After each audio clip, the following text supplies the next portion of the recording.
زمانوم عدنان ظفر دی په ملکان روډ باندې احمد میډیکل کمپلیکس مردان یو هاسپټل دی، تاسو به لیدلی وي. د دې کې منیجر یم.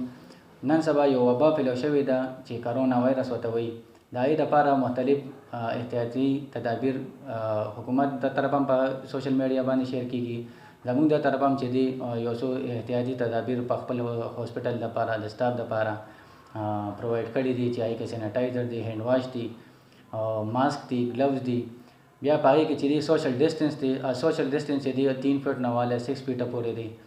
نو زما ته ټول عوامو ته او ټول چې څونه دلته کې پیشنټ وغیره وي هغې ته دا درخواست دی چې حکومت چې کم احتیاطي تدابیر لاګو کوي او په تاسو باندې دا کوي، نو الله دپاره لکه دا خپل دغه کې زندګۍ کې راولئ. دا زمونږ او ستاسو د زندګۍ مسله ده.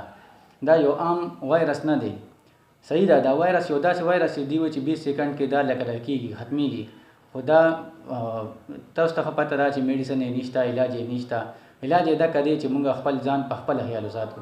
هغه داسې چې مونږ هر 2 غنټې بس لاس ووینځو، په هینډ واش باندې سینیټایزر یوز کوو، سوشل ډسټنس ساتو. د خپل د طرفه د احمد میډیکل کمپلیکس د طرفه خواوشا خپلو علاقو کې داسې کسان وګورئ چې محنت کشي غریبانان دي، دیاړیماري.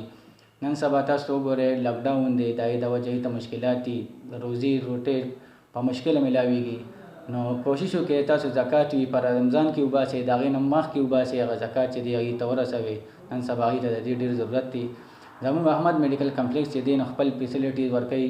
او پی ډي خو بند ده، تاسو ته ښه پته ده. حکومت د طبعه لاکډاون دی، ډیلیوري چې دی هغه آن دي. او د هغې لپاره ډاکټرز اویلیبل دي. سی سیکشن وغیره شو، اپنډکس شو، ګال بلیډر شو. نو د ستاسو خدمت دپاره موږ هم دلته اویلیبل یو. خو دا کم میسج تاسو ته ما کنوی کو، نو کایندلی په دې باندې عمل وکړئ. والسلام.